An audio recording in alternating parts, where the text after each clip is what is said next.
dans un petit village oublié du monde, où les champs étaient arides et les maisons en bois, vivait un jeune nommé Léo. À 17 ans, il rêvait d'exploration et passait ses journées à parcourir les vastes forêts qui bordaient son village. Un matin, alors qu'il s'enfonçait dans une partie encore inexplorée de la forêt, il trébucha sur une racine et tomba face contre terre. En se pertinant, ses yeux se posèrent sur un objet étrange, enfoui sous la mousse et la terre humide, une baguette ancienne, sculptée avec des motifs mystérieux.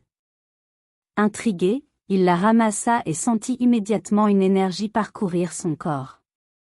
De retour au village, il expérimenta avec la baguette et il apprit à la manipuler de diverses manières. Un soir, en la pointant par hasard vers le ciel, une lumière éclatante jaillit et découvrait un passage lumineux dans les airs. Curieux et effrayé, il observe l'ouverture. De l'autre côté, un autre monde s'étendait à perte de vue, rempli de richesses et de merveilles.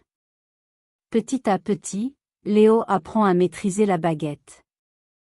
À travers ces brèches, il rapporta des vivres, des graines rares pour cultiver la terre, des outils perfectionnés pour construire des maisons solides, et même des livres remplis de connaissances. Son village, autrefois misérable, est devenu un lieu prospère où les habitants ne manquaient plus de rien. Les villageois, émerveillés par ses dons, commencèrent à le considérer comme leur bienfaiteur. Avec le temps, ils décidèrent de l'honorer en le nommant roi. Mais Léo, malgré son nouveau statut, reste humble.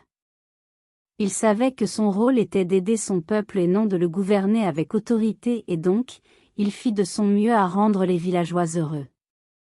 Ainsi, grâce à sa découverte et à son courage, Léo transforma son village et prouve qu'un simple garçon pouvait changer le destin de tout un peuple. Abonnez-vous pour plus de contenu de ce genre.